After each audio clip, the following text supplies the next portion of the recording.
Debate Bola 4 Linhas, começa agora o giro dos cariocas que jogaram no domingo. E o domingo foi sem vitórias para o Rio de Janeiro. O Vasco não saiu do 0-0 com o São Paulo em São Januário. E o Flamengo chegou a abrir 2-0 no Olímpico, mas acabou levando a virada por 4-2. Começando a falar da equipe vascaína que perdeu a liderança com este empate. O que vocês acham? Por que o Vasco ficou tão nervoso e acabou não conseguindo fazer esses gols? Foi só mérito do Denis? Olha, um pouco de mérito do Denis, sim, e também um pouco de demérito do seu Cristóvão Borges, né? De novo? De novo, porque o Cristóvão Borges, ele não é que ele tenha cometido erros na escalação, não, porque eu acho que ele não cometeu erros, não, mas ele cometeu vários erros nas alterações, né? Tirar o Felipe para colocar o Douglas é até compreensível, porque 3 zagueiros, tal, aí você coloca o Gilmar para lateral, não, vá lá. Agora, você tirar o Juninho saiu contundido, tudo bem, mas colocar o Newton, ele tá de brincadeira. Isso aí já aconteceu no Vasco e Corinthians, eu não sei se vocês se lembram, mas quando o Juninho se machucou também lá, sentiu uma lesão, entrou o Alan. Agora, o que me chamou a atenção é que ele botou o Felipe Bastos como titular em vez do Bernardo. O que vocês acham, amigos? O Bernardo, eu não sei o que acontece com o Bernardo, né? Infelizmente ele não consegue normalmente render como titular o que ele rende quando ele entra no segundo tempo, né? Agora, contra o Aurora, ele rendeu muito bem, né? Marcou 2 gols no jogo pela Sul-Americana. Um deles, um gol espetacular, né? Então, Cristóvão Borges, como explicar a ausência do Bernardo como titular, hein? Difícil, hein? E o Flamengo, que parecia ter encaminhado, estava com uma vitória encaminhada, chegou a fazer 2-0, chutou bola na trave com 3 minutos de jogo, parecia que essa pressão toda com relação ao Ronaldinho Gaúcho não tinha se resultado em nada pro time gremista. E aí veio o segundo tempo. Você, Guilherme Decotelli, você acha que o Flamengo sentiu o golpe de ter levado um gol no finzinho do primeiro tempo? Não sei. A impressão que me deu é que, primeiramente, eu gostaria de agradecer ao Flamengo, porque esse Campeonato Brasileiro tem rendido excelentes jogos. Eu destaco Flamengo e Grêmio, foi um jogaço de bola. Flamengo e Santos também no primeiro turno. Então o Flamengo tem proporcionado ao torcedor brasileiro excelentes jogos de futebol. Com relação à sua pergunta, pois não. Eu creio que o Flamengo começou a sentir a partir do momento que o Flamengo deu campo para o Grêmio jogar, né? E eu poderia considerar até de certa forma um crime você fazer isso com o estádio abarrotado de gremistas, você sem jogadores de velocidade para puxar o contra-ataque, você chamar o adversário para o seu campo. Quando você chama o adversário para o seu campo, você precisa ter respaldo para contra-atacar. E faltou ao Flamengo velocidade nos contra-ataques para que isso pudesse dar certo. O Grêmio se aproveitou que o Flamengo recuou, foi para cima, fez 1, 2, 3, 4 gols.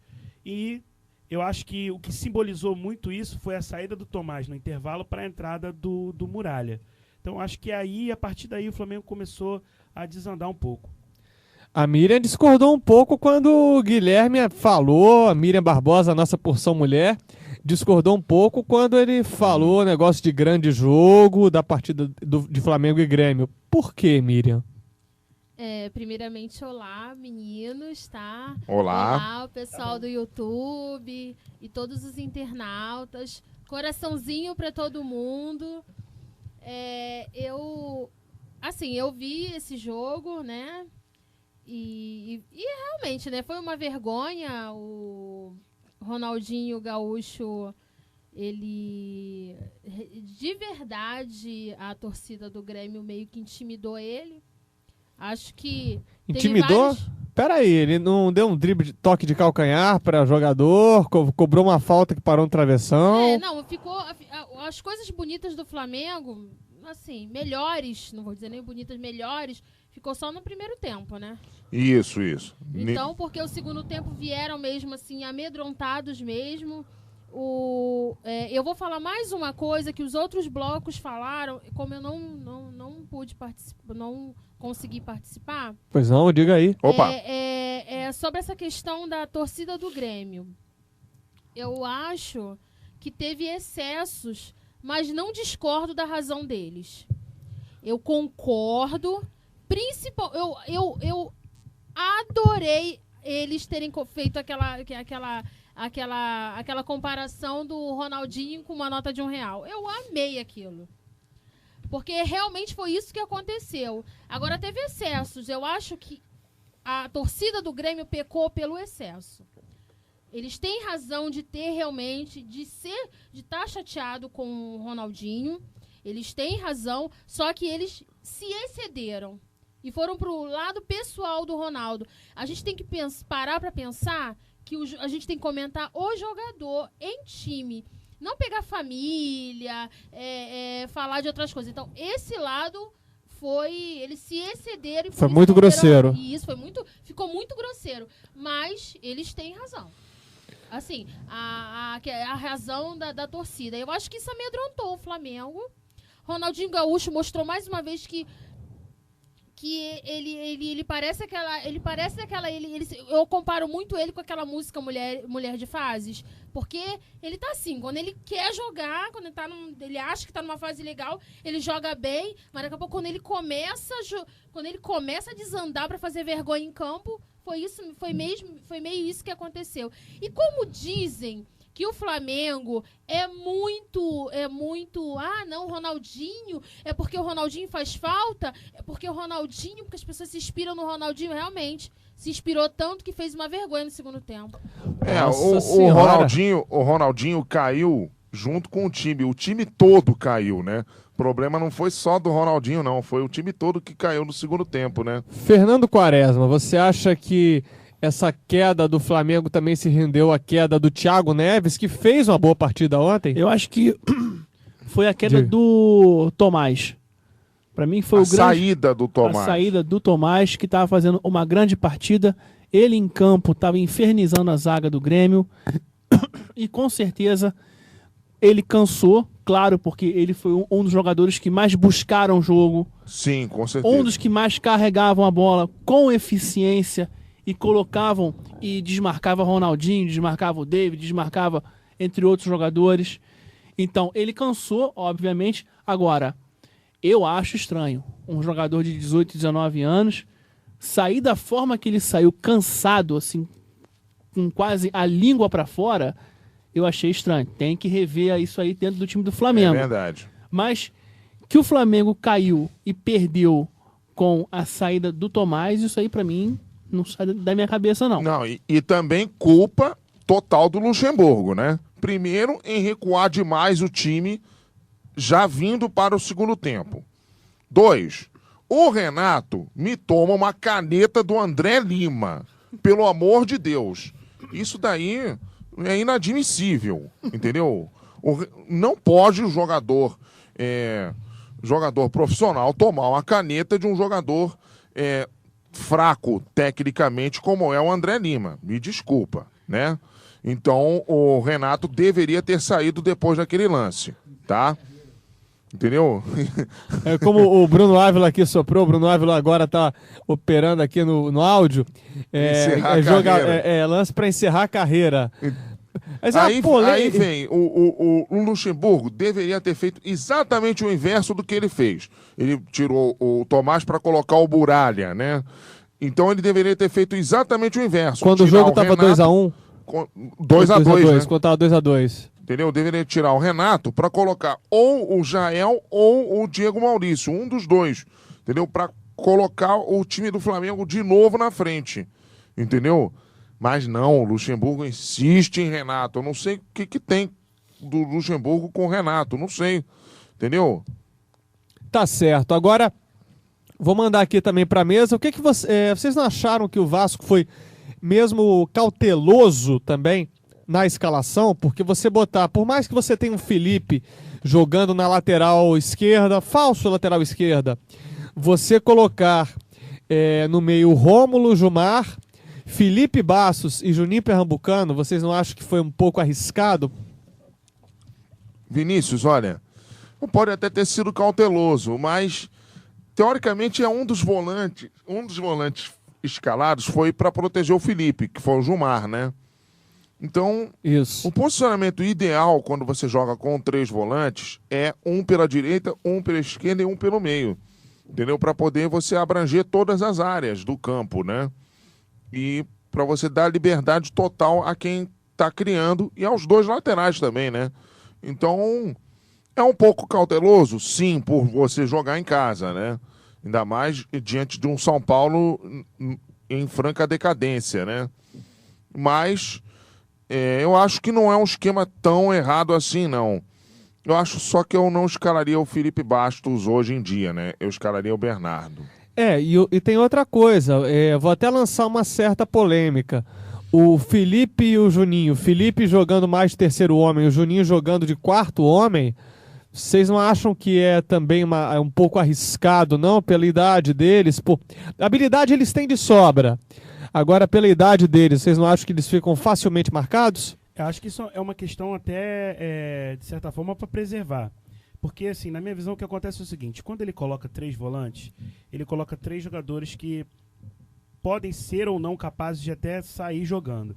Quando você coloca um jogador como o Juninho de quarto homem de meio de campo, você tira um pouco do espaço que ele tem que correr. Ou seja, ele joga um pouco mais encostado nos atacantes. Isso. Então a responsabilidade dele de voltar é menor. E ele fica com um espaço um pouco mais limitado dentro de campo. Exatamente. E pode produzir mais colocando os atacantes na cara do gol. Exatamente. Agora, na outra polêmica, que hoje você tá, né? Tá demais aqui. Eu tô, né? beleza. Polêmica atrás de polêmica. Então, beleza. O São Paulo entrou com um atacante só, né? Isso. 3 zagueiros. Então eu acho que foi um pouco cauteloso, sim. Coisas de leão, né? Nessa escalação, o Vasco poderia ter entrado com o Bernardo, como o companheiro Diniz colocou aqui, fazendo companhia ao Juninho, que eu acho que não faria falta no sistema de marcação. Apesar do Lucas ser um jogador perigoso, mas que não está rendendo nem de perto o que estava rendendo na Sub-20. Na Sub-20 e até agora no jogo contra a Argentina, na Copa Roca.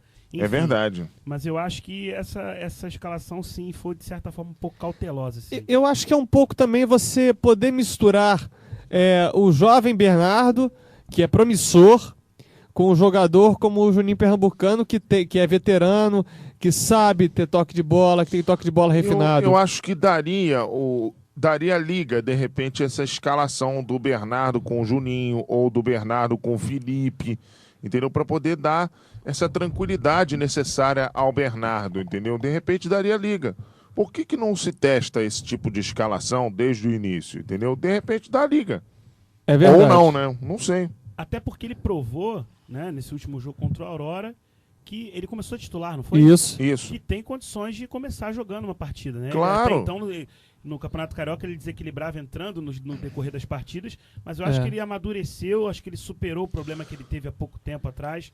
Isso. Um problema sério, saiu carregado do treino chorando, enfim, devia ter algum problema pessoal, a gente não ficou sabendo o que aconteceu, mas parece que está superado, está numa fase boa, e eu acho que é o momento de arriscar, amigo, é agora na reta final. Sem dúvida. Agora, com relação ao time rubro-negro, o que chamou a atenção também foi que o David toda hora estava na cara do gol do Grêmio no primeiro tempo. Exatamente. A zaga do Grêmio estava totalmente exposta. O Flamengo teve chance de sair com uma goleada já no primeiro tempo. Por que não aconteceu? Porque, assim... Só porque é o David lá, do outro lado? Não, o problema não é porque é só o David, não. O Flamengo perdeu gols com outros jogadores também, entendeu? Teve a bola na trave do Ronaldinho, teve chances com outros jogadores também, entendeu?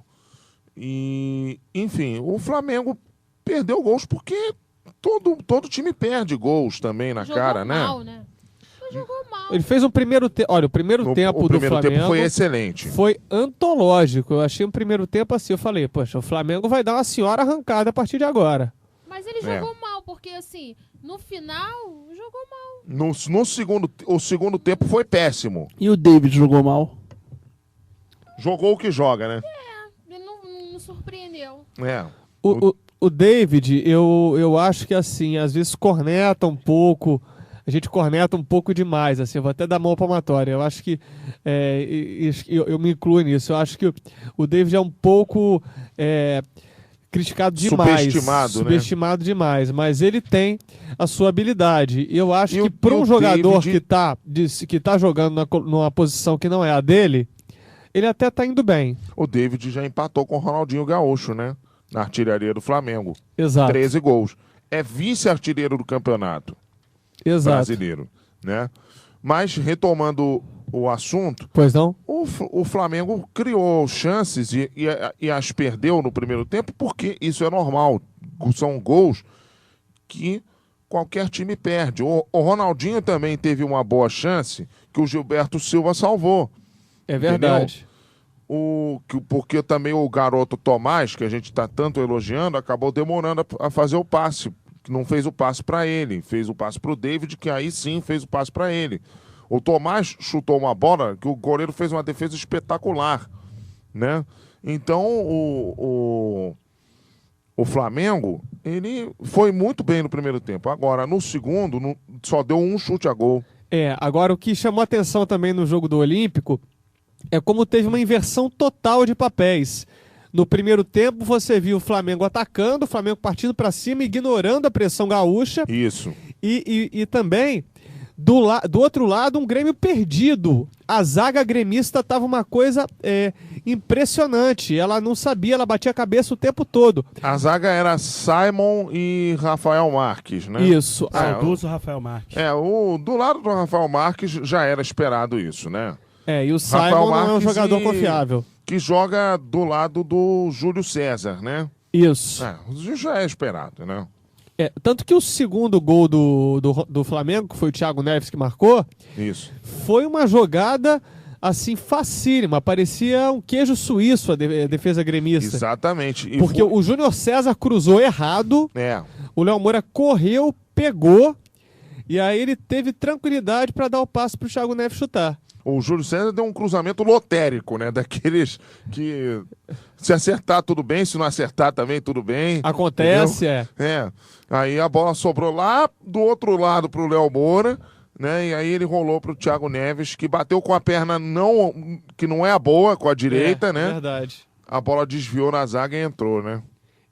Aí no segundo tempo, teve a zaga do Flamengo que estava até fazendo uma partida segura, sem desmerecer o ataque do Grêmio, naturalmente, tanto o ataque do Grêmio. Mais ou menos, né, Vinícius? Porque o Flamengo deixava o Grêmio entrar tocando dentro da área do Flamengo, né? Mas no fim o Wellington ganhava no duelo com o André Lima. Ganhava até o Flamengo levar o primeiro gol, né?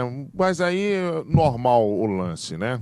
Você achou o lance normal também, Guilherme? Normal. Eu achei que o Felipe falhou em 3 gols. Eu não que achei, isso? não. Olha, já mandou uma polêmica aqui. O Fernando Quaresma falhou em 3 gols. Em quais gols você achou que o Felipe falhou? Tirando o gol daquele Miralles, sim, que fez um golaço até por sinal, eu acho que o Felipe caiu atrasado e caiu de forma displicente. Nos 3 primeiros Nos 2 gols contra o André Lima, acho que ele não bateu de uma forma difícil para fazer aquela defesa segura. E o outro gol, se eu não me engano, foi do Douglas, que também não apresentou tanta dificuldade assim. No caso do Miralles, não. Bateu no ângulo, bateu muito bem. Miriam, você achou também que o Felipe falhou nos gols? Eu não sou uma fã do Felipe, né? Então é complicado, mas falhou. Mas independente disso. Mas independente disso, eu acredito que falhou. Eu concordo muito com o Quaresma. Eu discordo. Eu acho sinceramente que ele não teve culpa em nenhum dos gols. E pra você, Guilherme? Olha aqui, o Vinícius. Pois não? Eu vou falar do Felipe também, mas eu queria só destacar algumas coisas aqui. O Felipe, na minha opinião, não teve culpa nos gols do Grêmio. Concordo com você. Eu destaco aqui a partida que fez o André Lima no segundo tempo, que não me é estranho que o André Lima encontre forças de onde não tem.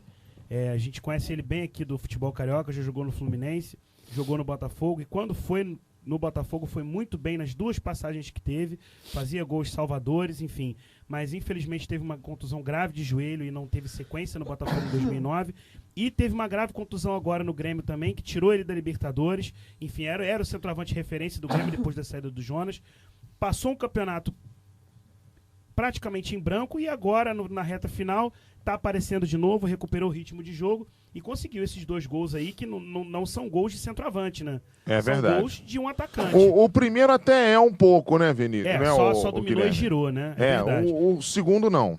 Exato. E deu uma caneta maravilhosa no André, no Renato Abreu, e bateu seco no canto. Então, destaque para o André Lima, destaque também para o Miralles, que fez um belíssimo gol. É verdade. Não tinha mostrado a que veio desde que chegou do Colo-Colo no começo do ano. Tanto é que estava sendo extremamente criticado pela torcida. Exatamente, e até mesmo sacado do time, não vinha nem sendo escalado. E agora chegou aí a vez dele, onde ele pode chegar e dizer: placer, me llamo Miralles. Né? Prazer. Exatamente. Prazer, me chamo Miralles. Agora, olha aqui.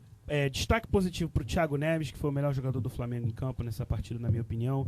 Destaque para o menino Tomás, que arrebentou. mais uma vez mostra que o Flamengo tem poder de fazer craque em casa, sim, e tem que valorizar isso, sim. Com certeza. Também para o David, que tem mostrado cada vez mais presença no jogo. Continua perdendo gols? Continua, né? É atacante. É enfim, praxe. Acontece. Mas faz. Tem demonstrado mais presença dentro de campo. E agora, destaque negativo: Léo Moura e Renato Abreu. Renato Abreu tem demonstrado que tá chegando a hora, né? Já não tem mostrado mais aquela explosão, aquele vigor, tá se preocupando Nem mais nas em faltas ele arbitrar tá o jogo, mostrando isso. reclamar da arbitragem, não tem mais cobrado faltas com aquele perigo. E o Léo Moura, que assim, não é nenhum espanto que ele já esteja em declínio, até porque é um jogador que passou muitos anos no Flamengo, e anos maravilhosos, jogando muito bem, sendo o terror dos laterais esquerdos do Rio de Janeiro. 2007, por exemplo, né?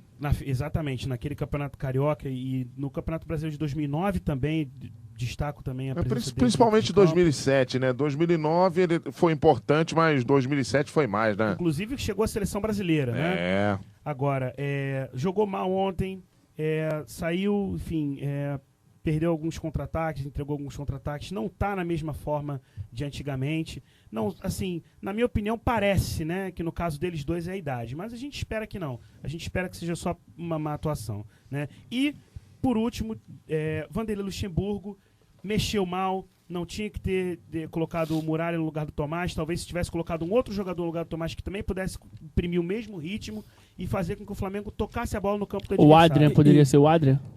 Se eu Quem tivesse sabe?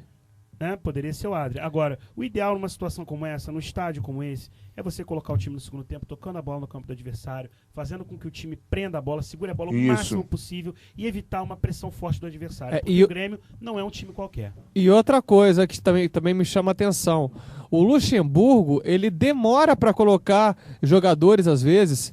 Ele colocou o Diego Maurício, que não tá numa fase boa. É verdade. Aí o Jael, que é um jogador que tem entrado e feito muitos gols, ele coloca, sei lá, faltando 10 minutos, acho que menos de 10 minutos. E isso com o Grêmio já ganhando por 3-2, né? Exatamente. Aí... Pois é. E o que acontece? Fica muito complicado, né, de depois reverter o placar, né? Porque você tem pouco tempo, aí o time já tá todo desesperado, né? E aí fica mais fácil de levar o quarto gol, como acabou levando, né? Do lado do São Paulo, quem chamou a atenção mesmo foi o Denis, e também teve aquele atacante, o William, também, que também chamou a atenção positivamente. Bom atacante esse William São José. Paulina deu um certo trabalho A defesa do Vasco. defesa do Vasco. Aliás, falar nisso, sobre esse jogo, respeito muito o Roberto Assaf, viu?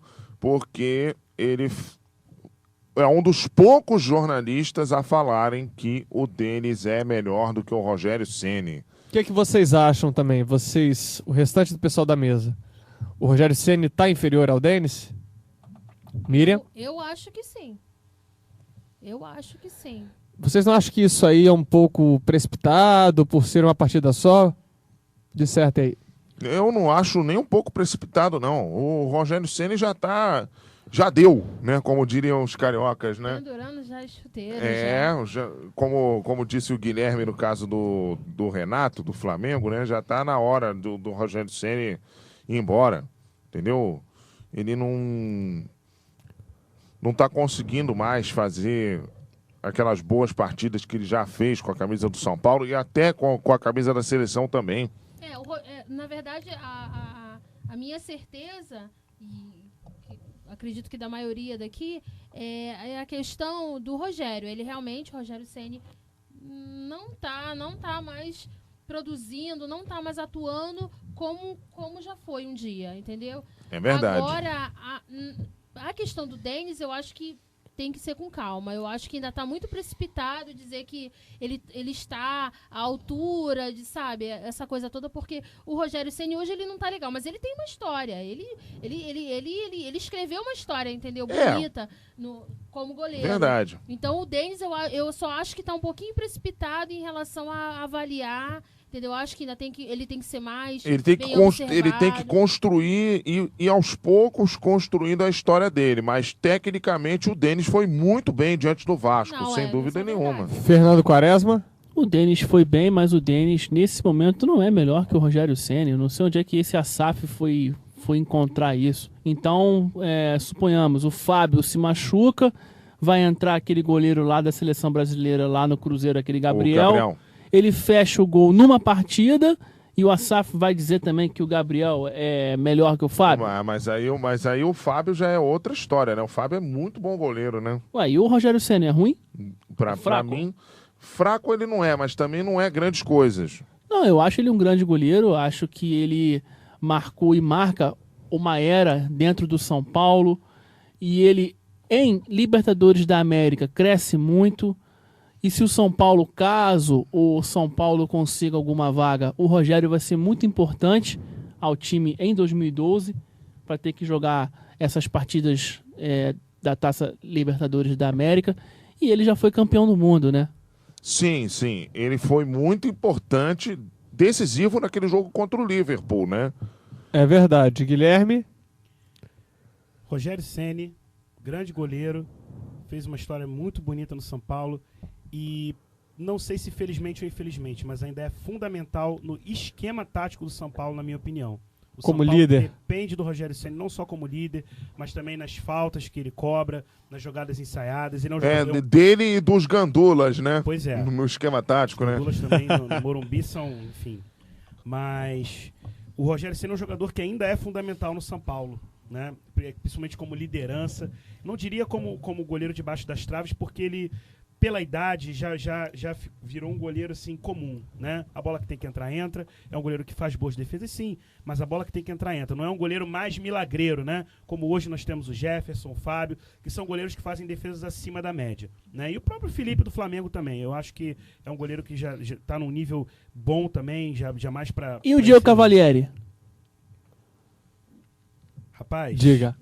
Diego Cavalieri... É muito bom. É bom goleiro, mas eu acho que o ano, enfim, não foi assim tão maravilhoso para ele. Eu acho que ele começou, né, perdeu a vaga pro Berna, depois recuperou. Mas ele evoluiu muito evoluiu durante bastante. O ano. Pelo que ele fez no Palmeiras pelo que ele fez no Palmeiras, ele ainda deve um pouco, porque no Palmeiras ele foi um goleiraço.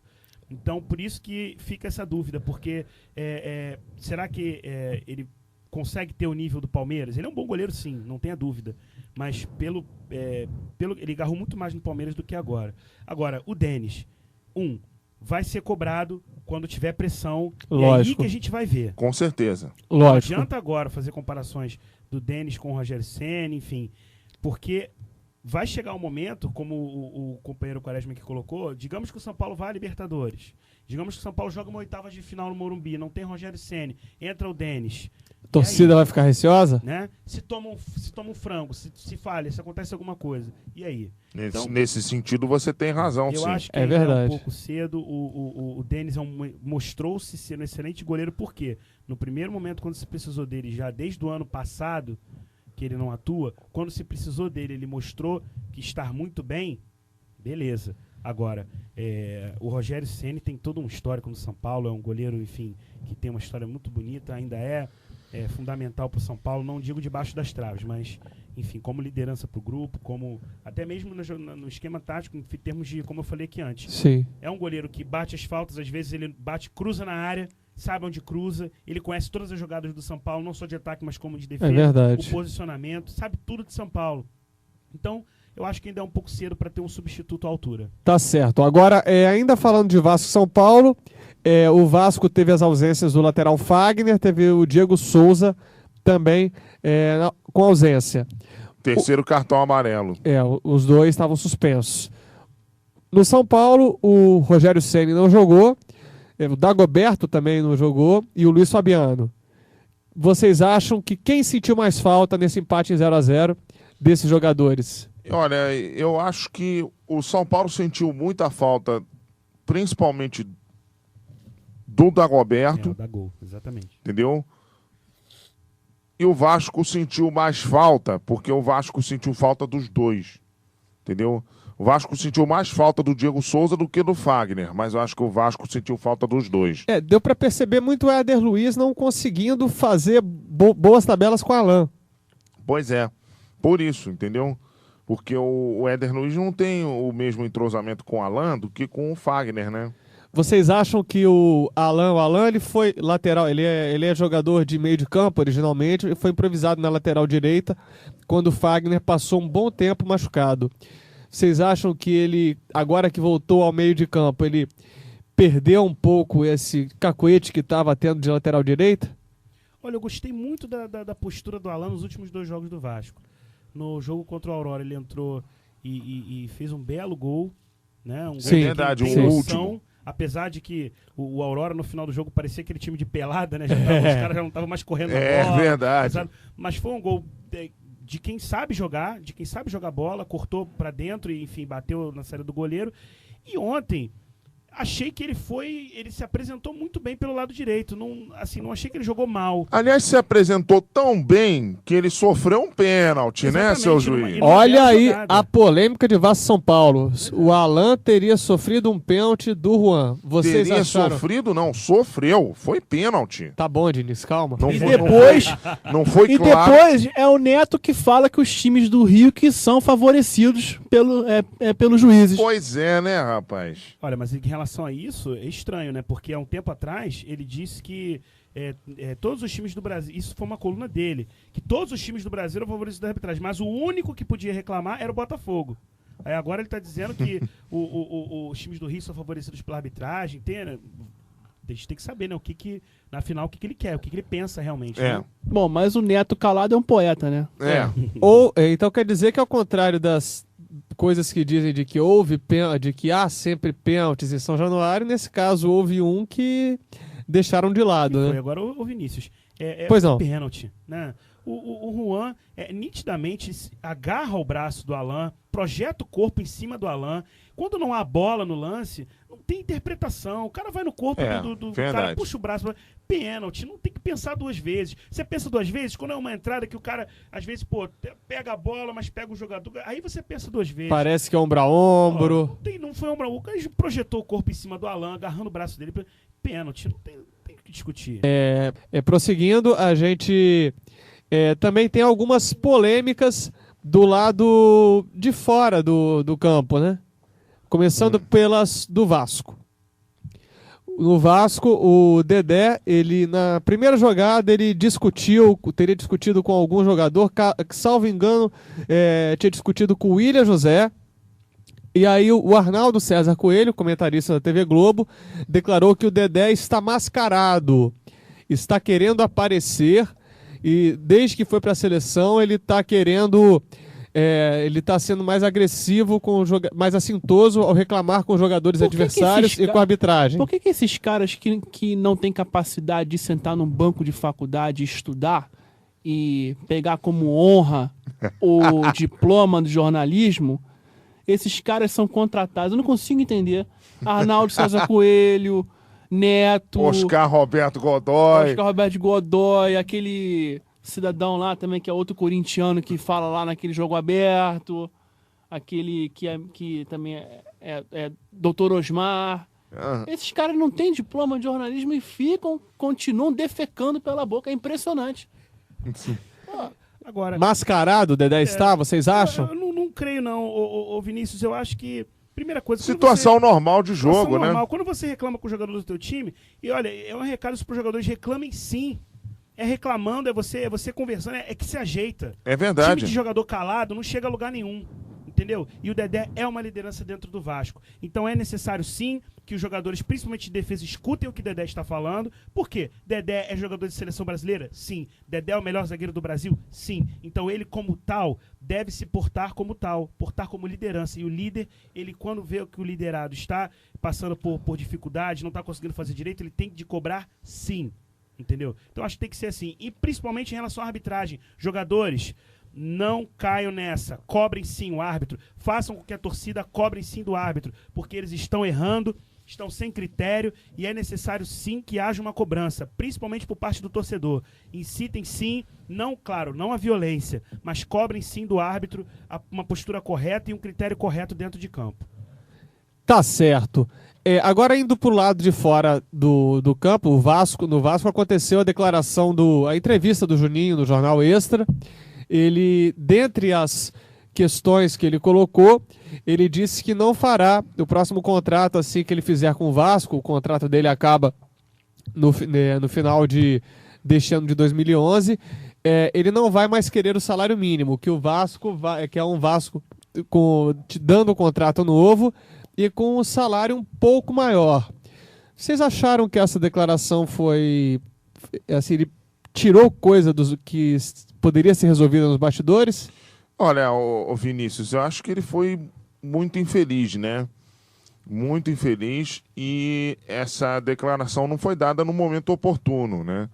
Porque, poxa, você dá esse tipo de declaração no final de um campeonato brasileiro, entendeu? Normalmente não tem consequências muito boas, né? Isso pode gerar divisão de grupo, pode complicar a vida do elenco do Vasco, né? Que está na briga por um título, uma briga difícil, né? Não pode não ter consequências muito, muito boas, né? Para você, Miriam. Ficou feio, né? Porque o que acontece? Ele levantou a bandeira de amor ao time. E que essa coisa do salário, e que ele aceitaria, e o ano ainda nem acabou.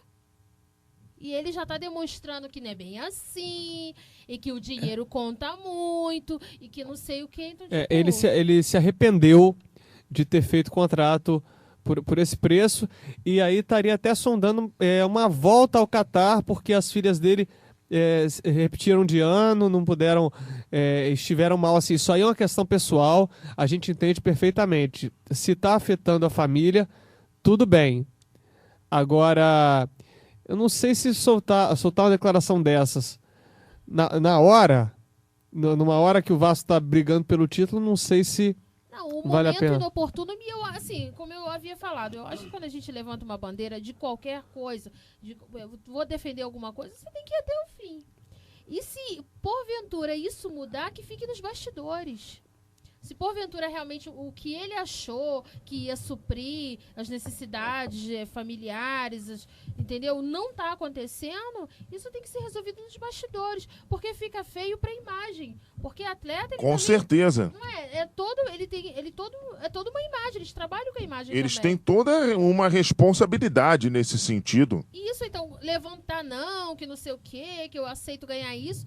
Daqui a pouco, antes de terminar o ano, não, peraí, não é bem assim, eu falei, mas não é bem assim, pô. Quaresma. Definitivamente eu acho que isso é uma grande jogada de empresário. Jogada de empresário? Como fizeram com o Anderson Martins com o Vasco, estão querendo fazer com o Juninho. Para você, Guilherme. A questão do Anderson Martins foi realmente de empresário porque ele foi pro Vasco sem ônus, né? Isso. Sem custo algum. Isso. E o acordo que era que quando pintasse uma proposta pro exterior, para fora, ele teria que ser liberado do Vasco imediatamente, sem ônus algum, né? Portanto, ou seja, a única coisa que o Vasco lucrou com a saída do Anderson Martins foi a Copa do Brasil, né? conquistada pelo clube, onde essa zaga era maravilhosa e talvez a melhor do Brasil. Agora, essa questão do Juninho, eu, sinceramente, eu não tenho uma opinião não, Vinícius, porque é muito estranho. Pô, o Vasco dedicou muitos dias, enfim, muitas reuniões, muitas coisas, para que pudesse ter um projeto para a volta do Juninho. E o Juninho simplesmente falou, não, olha só, faz assim, me dá um salário mínimo que eu jogo aí pelo Vasco, enfim. Realmente não dá para entender essa postura agora de querer mudar tudo e de cogitar uma saída, porque até então ele não ia nem saber se ia conseguir aguentar o Campeonato Brasileiro, ou seja, já vai para um outro clube, já vai jogar em outro lugar, enfim. Caso Difícil seja, entender. eu acho que caso seja a questão pessoal, que esteja pensando na família também, aí é outra história. Agora, você declarar isso, uma coisa que poderia ter ficado nos bastidores, é que eu não achei muito interessante, não. E a polêmica do lado rubro-negro se chamou Williams.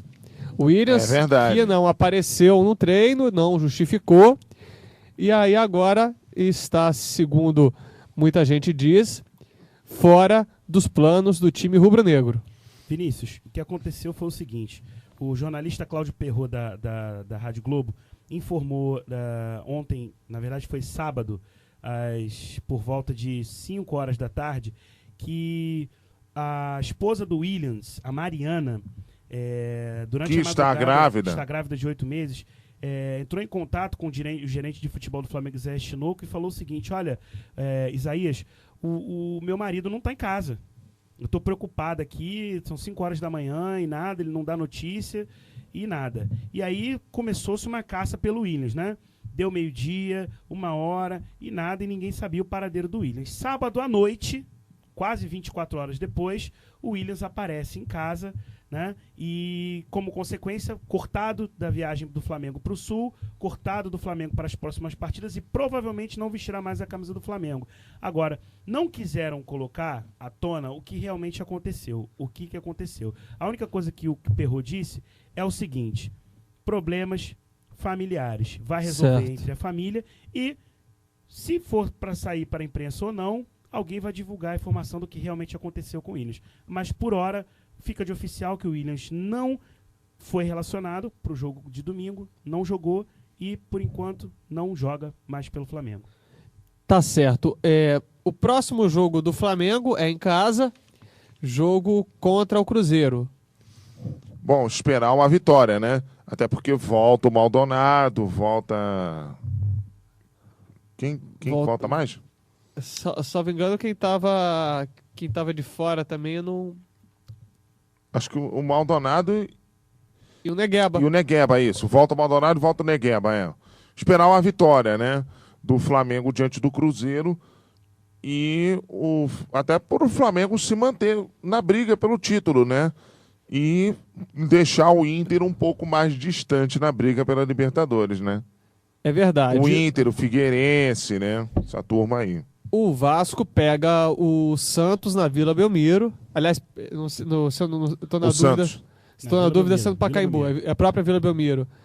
Vocês acham, também esperaram um bom resultado? Olha, depende de como o Santos jogar, né? Se o Santos quiser, entre aspas, entregar o jogo, porque tem o Corinthians na briga pelo título, dá Vasco. Se o Santos quiser jogar, aí, meu amigo, não sei. Até porque o Vasco, eu vejo o Vasco hoje, mesmo com esse tropeço que eles tiveram, eu vejo o Vasco hoje muito superior que o Santos. Eu também Porque, acho. na verdade, eu vou deixar até aqui, porque eu não estava no bloco anterior, mas eu vou deixar até uma coisa. O Neymar, ele joga bem. Só que, com 2 pênaltis é mole fazer 4 gols numa partida. As pessoas enfatizaram muito, que 4 gols na mesma partida. E o Leandro Damião? Só que assim, Leandro Damião é melhor. Claro. Eu acho. Entendeu? Na minha opinião. E assim... Mais completo. Com 2... Muito mais. Com 2 pênaltis, então assim... E um Santos- gol em que teve falta, né? Isso mesmo. Então, eu vejo o Vasco muito superior hoje, porque o Vasco, na verdade, ele conta com um conjunto. O Santos conta com o Neymar. Então eu ouvi até alguns comentários de alguns comentaristas após o jogo, falando assim, se alguma coisa acontecer com o Neymar, o que vai acontecer com o Santos? Então eles estão colocando todo o time, a responsabilidade de tudo em cima do Neymar. Um garoto novo, entendeu? E já o Vasco não, tá com um conjunto. Isso. Bom, então, com certeza, se o Vasco entrar pra jogar, vai fazer bonito. Tá certo, assim falou Miriam Barbosa. O giro de Flamengo e Vasco vai ficando por aqui, mas ainda há tempo pro recado final da nossa porção mulher, Miriam Barbosa. Diga aí, Miriam. Meu recado final vai para a torcida do Grêmio. Na verdade, eu acho que vocês têm todo o direito, na verdade, e todo o direito e às vezes até alguns motivos de ter mágoa, entendeu? De ter do Ronaldinho, entendeu? De ter ressentimento, mas eu acho que tudo até mesmo para você reclamar de qualquer coisa, você precisa, tudo tem limite, né? E assim, quando você sai o direito do outro termina quando, entendeu? O seu direito termina quando o do outro começa. Então assim, eu vejo que vocês acabaram perdendo a razão. Vocês estavam com razão, tem motivos, mas acabaram perdendo. E assim, e pro Ronaldinho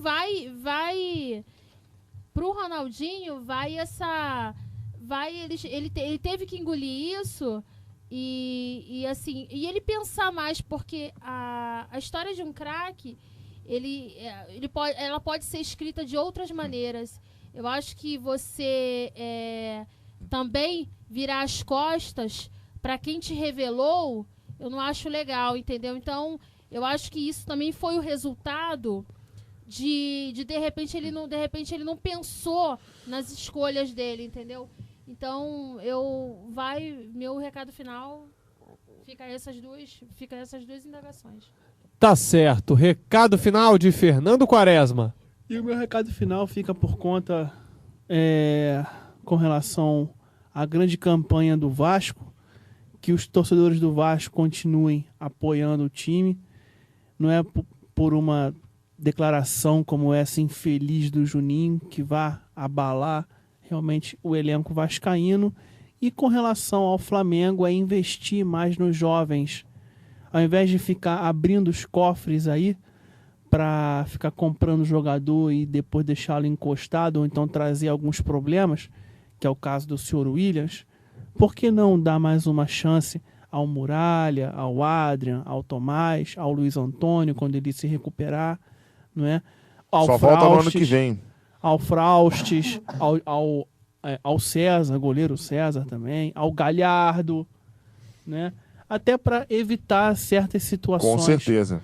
E o Flamengo tem time para isso. E olha, parece que o Luxemburgo já deu chances em treino ao Lucas, e o Lucas foi bem, hein? O Lucas foi bem. E não sei não se o Lucas vai ser aproveitado pelo time de cima. Tomara, que é bom também. Recado final de Guilherme Decotelli. Mais uma vez, muito obrigado pela oportunidade de estar aqui na presença dos senhores. A gente que agradece. E o meu destaque final para o Flamengo é um incentivo. Torcedor do Flamengo, 2009, tragam a memória agora, grande diferencial do Flamengo, tirando o Petkovic, é claro, foi a torcida. Maracanã lotado, muitos jogos eletrizantes. Então, torcida, não abandone o Flamengo agora. Jogos da reta final, comprem ingresso, compareçam, apoiem seu time, que o Flamengo pode chegar lá. Se não chegar título, Libertadores, onde o Flamengo merece estar. E destaque do Vasco vai para duas coisas. Primeiro, façam como o Botafogo no jogo de sábado. Usem os erros de arbitragem, enfim, a falta de critério que os árbitros têm tido bastante atualmente. Usem a seu favor. Joguem com vontade, com a faca nos dentes, matando um leão por dia, como eu já falei aqui antes.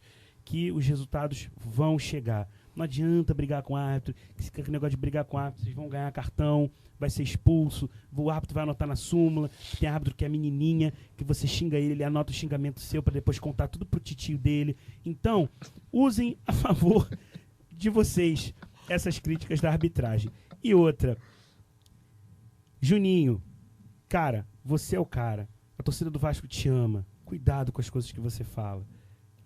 Tá certo. Recado final de Fernando Diniz. Bom, meu recado final no caso do Flamengo. Lembra daquela historinha que eu falei que ia contar? Pois é, eu vou contar agora. Eu vou voltar lá a 1982, né?